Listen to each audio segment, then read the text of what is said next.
Salut à tous et bienvenue une fois de plus sur cette nouvelle vidéo sur le décryptage de crypto-monnaie. J'espère que vous allez bien les amis, j'espère que vous portez à merveille.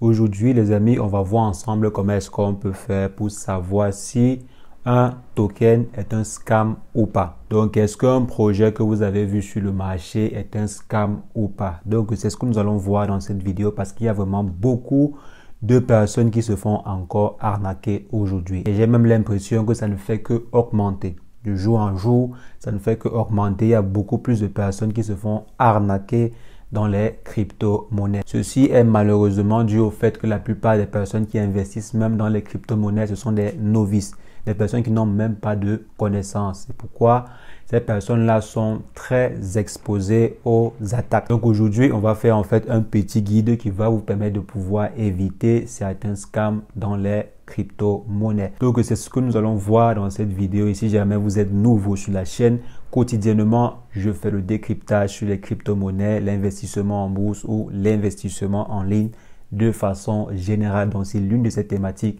vous intéresse, n'hésitez pas, abonnez-vous et cliquez sur la cloche pour ne rien rater des prochaines vidéos. En ce qui concerne le sujet du jour, on va simplement se retrouver après une brève introduction.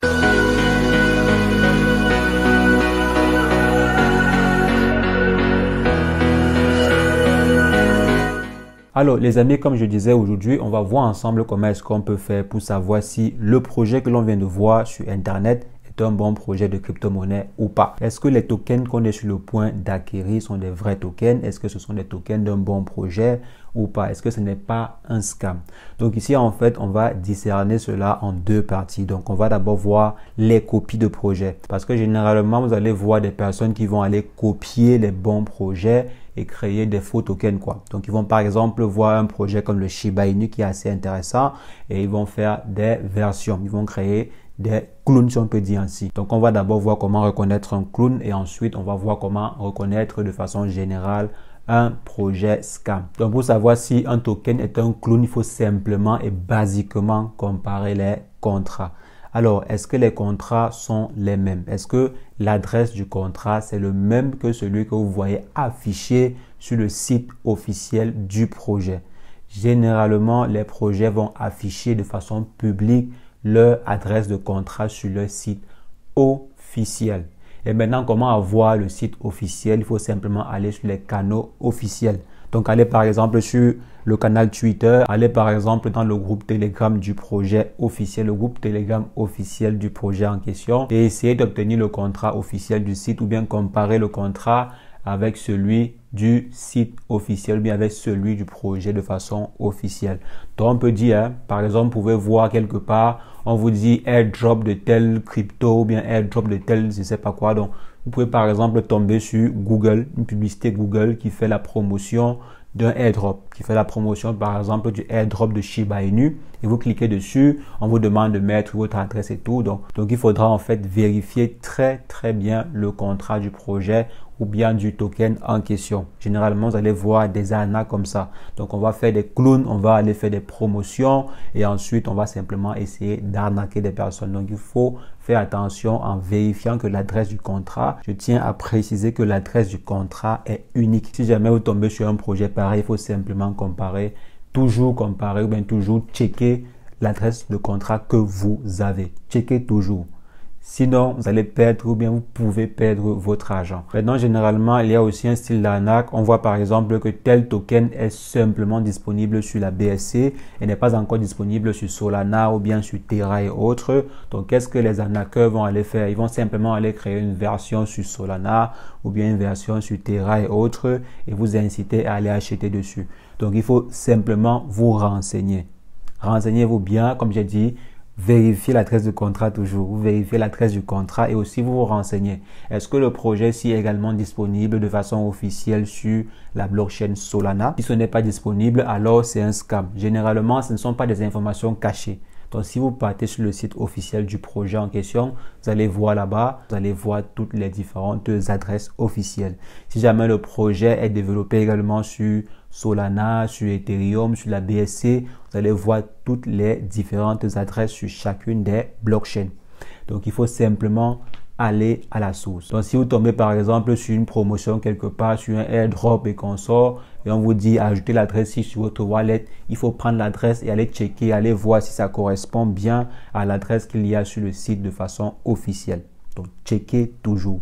Sinon, votre argent sera en danger. Et pour comparer aussi rapidement les adresses, vous pouvez par exemple comparer les 4 derniers chiffres ainsi que les 4 premiers chiffres. Vous regardez par exemple si les 4 premiers chiffres correspondent et ensuite vous regardez si les 4 derniers chiffres correspondent également. Donc, il faut toujours voir si c'est la bonne adresse ou pas. Si c'est pas la bonne adresse, alors c'est un scam. Maintenant, il y a aussi des pré-sales parce que parfois, il y a des projets qui se lancent en pré-sale. Donc, avant, par exemple, le lancement officiel sur les plateformes comme PancakeSwap, il peut y avoir des projets qui décident d'effectuer d'abord une pré-sale pour offrir une quantité de tokens à un nombre restreint de personnes. Donc, maintenant, pour également assister à des pré-sales, il faut beaucoup faire attention. Parce que c'est même parfois lors des pré-sales qu'il y a encore beaucoup plus de clones. Donc, il y a beaucoup plus de clones de certains projets pendant la pré-sale. Donc, il faut faire attention.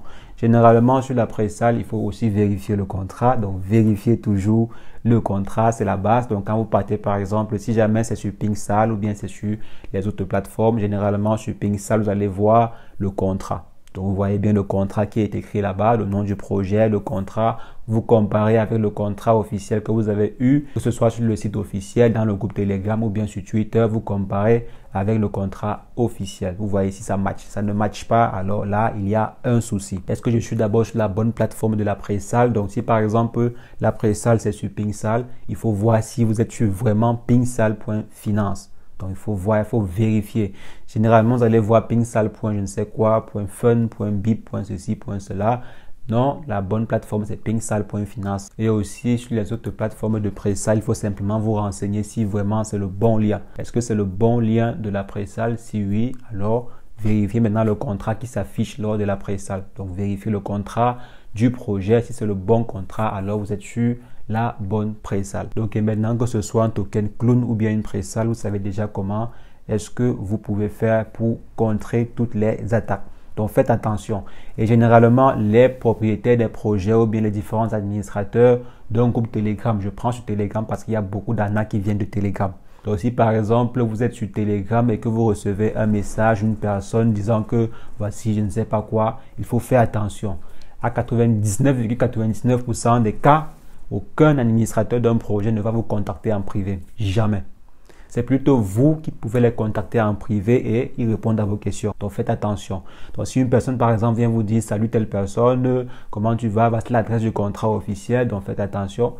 Vous devez faire très attention. Donc, si vous respectez vraiment ces règles basiques-ci, je pense que vous devrez vous en sortir. Le secret ultime pour éviter les scams, c'est l'information. Donc là, vraiment, c'est le secret ultime. Je suis devant un projet, je vérifie si jamais c'est le bon projet, je vérifie si c'est le bon contrat, je vérifie si je suis sur la bonne plateforme, je vérifie si j'ai le bon lien. Donc, c'est basique. C'est vraiment très basique, très basique.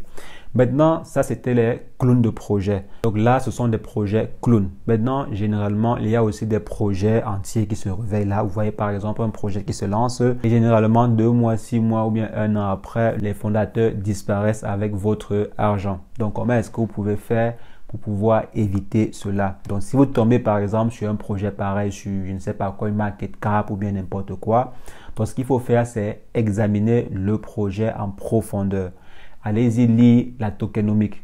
Essayez de voir comment est-ce que les tokens sont répartis. Là, c'est la première des choses. Donc, si je veux par exemple mettre sur pied un scam, qu'est-ce que je fais? Je crée un token, je mets une quantité, par exemple 1 milliard. Et maintenant, je m'en vais par exemple mettre 50% sur une pool de liquidité et je garde 50%. Et je peux par exemple embrouiller la communauté en disant que ok, les 50% restants, il y aura 25% pour la team, 25% pour le marketing. Oui, bon, disons comme ça, 25% pour le marketing ou bien ils peuvent dire 20% pour la team, 15% pour le marketing et 15% pour le dev. Donc là, déjà, vous voyez que ça sent le scam. Parce que normalement, quand on crée un token pareil, quand on crée un token, à part vraiment les projets exceptionnels, la team ne devrait pas avoir 50% des tokens. C'est impossible. Ce n'est pas du tout crédible. La team ne peut pas avoir accès à 50% des tokens. Ce n'est pas bon. C'est pas bon du tout. C'est très dangereux pour les investisseurs. Ça veut dire que si le token prend, je ne sais pas, fait 1 fois 10 fois 20, la team peut décider de boum, vendre rapidement. Et là, ça va créer une catastrophe sur le marché. Donc, il faut faire vraiment attention quand vous tombez sur les projets. Déjà, voyez la répartition des tokens. Comprenez bien la répartition des tokens et vérifiez ce qu'ils vont dire.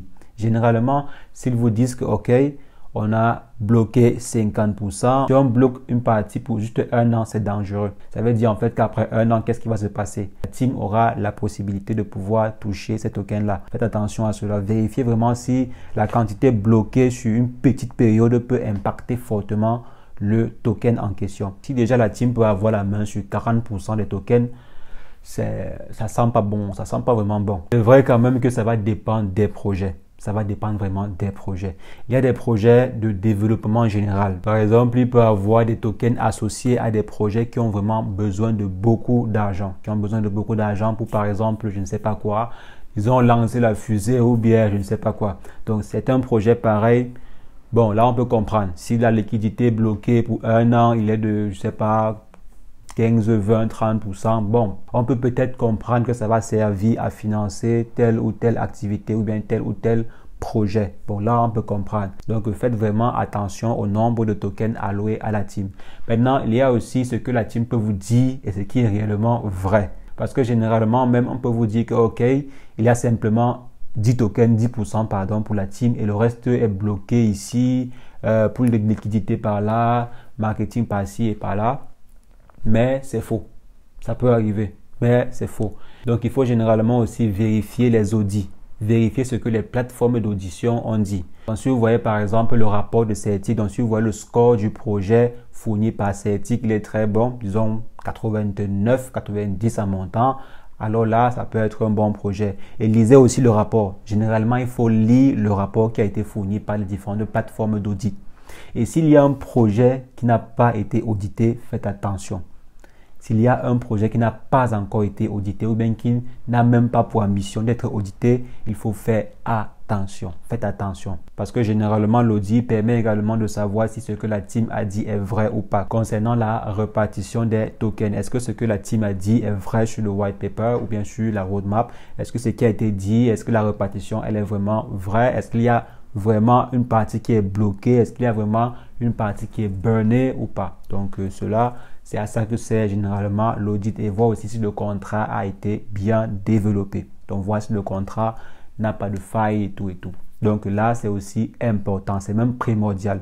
Si vous voyez un contrat ou bien un projet qui n'est pas en train d'être audité ou bien qui n'a pas encore lancé un processus d'audition, il faut faire attention parce qu'ils peuvent en fait vous dire une chose et par derrière ils font autre chose. Donc il faut toujours vérifier que le token ou bien la crypto-monnaie, comme certaines personnes confondent et disent.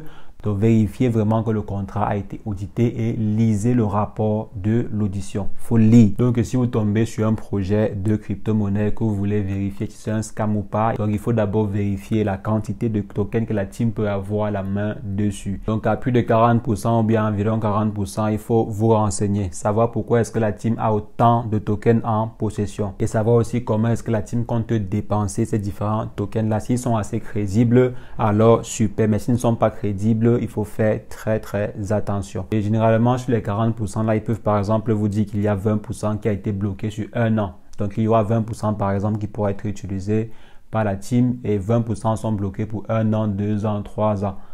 1 an, 2 ans, 3 ans. Et après, quand ça sera débloqué, qu'est-ce que vous allez faire avec? Vous allez faire quoi de ces tokens-là? Si jamais la team peut prendre et vendre comme ils veulent, c'est dangereux. Donc, il faut toujours poser des questions. Poser des questions. J'ai vu que vous avez 40%, vous avez peut-être que 20% maintenant et que dans 1 an, 2 ans, vous aurez 25%. À quoi ça va vous servir tous ces tokens-là? Est-ce que vous allez les burner? Est-ce que vous allez donc poser les questions? Généralement, quand il y aura des amas, assistez aux amas et posez vos questions. Posez les différentes questions. Pour ceux qui ne savent pas c'est quoi AMA, c'est Ask Me Anything. Donc, demandez tout ce que vous voulez. Donc, vous demandez ce que vous voulez pendant les séances de AMA. Donc, pendant les séances de foi aux questions. Donc, vous apprêtez vos questions. Si jamais vous avez remarqué qu'il y a un souci sur le contrat, un souci sur la répartition des tokens et tout. Maintenant, il faut aussi vérifier la team qui est derrière. Est-ce que ceux qui sont sur les manettes, ce sont vraiment des gens qui sont crédibles? Est-ce que vous allez voir un musicien bon, pas même un musicien, est-ce que vous allez voir par exemple un cordonnier qui se lève là et dit qu'il va lancer un token? Donc il faut en fait aller checker un peu le background derrière les différents fondateurs du projet en question. Est-ce que la team, ils ont vraiment les compétences pour mener à bien un projet de crypto-monnaie? Donc vous devez vous-même mener vos différentes recherches et aussi voir l'objet, le projet derrière. C'est quoi le projet de façon générale? À quoi est-ce que le token ou bien à quoi est-ce que le token?